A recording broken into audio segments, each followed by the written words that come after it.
Hi.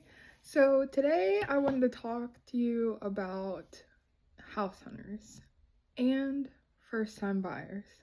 So there are two different TV shows that are very, very popular. One is popular amongst the public, and the other is more popular definitely amongst the real estate industry and professionals as a whole. So I just want to talk about a couple reasons why that is, and then maybe by the end of this video, you'll be more interested in kind of seeing why we as professionals would prefer the one over the other. So House Hunters was really, really big. I remember when it first came out, although I was not in the real estate industry back then.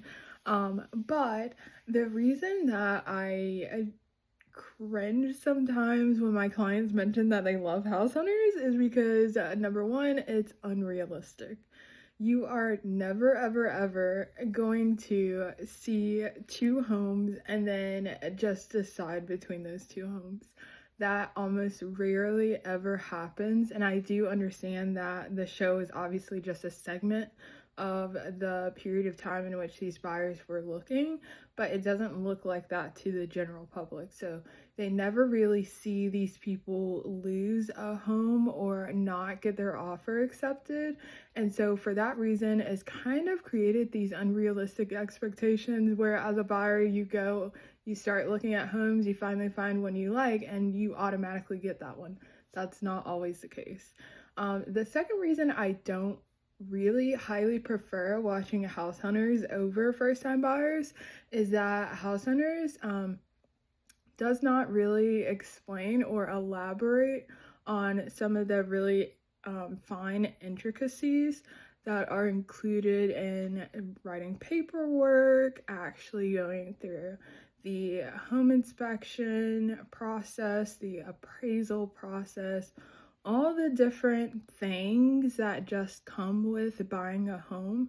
It doesn't really highlight that. So when a buyer goes under contract, they don't really know what to expect. They, for some reason, think everything happens like really quickly, and they're like, okay, I've gone under contract, now what? I'm just waiting around for closing. That's not the case, especially not in North Carolina. I don't know how it works in other states. I'm only licensed here in North Carolina, but here, when you go under contract, that's where the real work actually starts. It doesn't end there. So, First Time Buyers is a show that the National Association of Realtors actually kind of promotes or highlights, maybe is a better word. On their website, they will tell you when each new season comes out. And there are probably three reasons that I can think of that I personally enjoy watching the show. Number one being that it is much more realistic. You see a lot of these people, they will buy a home, contract on a home, I should say, and then sometimes the deal falls through. It doesn't work out. Maybe the appraisal comes in low and they can't come to terms over a negotiated price, and so they end up walking away. Other times, maybe the home inspection turns out to be way beyond what they were expecting or anticipating paying for, and they just don't want the headache, and the seller is not agreeable to take care of these repairs, and so again, they end up terminating and walking away. And then other times when they go to make an offer, they are competing against other offers, and obviously only one person is going to contract on the home at a time, and so they actually depict some of these buyers not having their offer accepted, which actually happens. So it really sets the mindset for someone entering the buyer pool for the very first time, and that sometimes there's going to be situations where you don't always get the first house that you make an offer on. And that's okay. We'll still find you another one, and we'll work just as hard to find that one as we did to find the last one. So the other reason that I prefer first-time buyers over house hunters is that they really do a great job of highlighting different perspectives and different angles of the home buying process.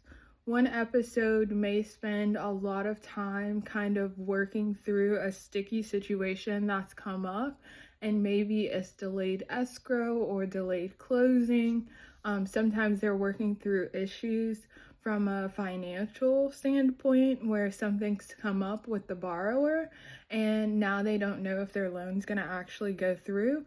And so it gives you a little bit of a sneak peek into how the conversation kind of works between the borrower and the client themselves, the real estate agent or the realtor representing them, and then the loan officer, the loan processor, and whoever else is on the other side. And so you really get this chance and this opportunity to, episode after episode, get a feel for some of the things that could come up that could be issues, but we're working really hard overall the whole time you're under contract to make sure that we have open lines of communication established between all of us so that we can really pivot if these things come up and hopefully keep the train on the tracks so you can keep moving towards closing. So I do like that it highlights so many different aspects of the home buying process and doesn't just say, oh, let's go look at houses, find one you like, let's write an offer, okay, you're under contract, let's close. That's not the whole entire kind of piece of the pie, if that makes sense. I don't know if I really used that phrase correctly, but we're gonna run with that. Okay. And then I'd say the last reason that I actually really love this show myself as a professional is because I can sit here in North Carolina and learn about actual license laws and actual real estate practices that are going on in New York, in Wyoming, in Florida, in Texas, because they take these rules and they will normally have like a really small text box that kind of comes up when they're highlighting an issue and how it's going to be resolved. And it kind of tells you about or refers to some statute or some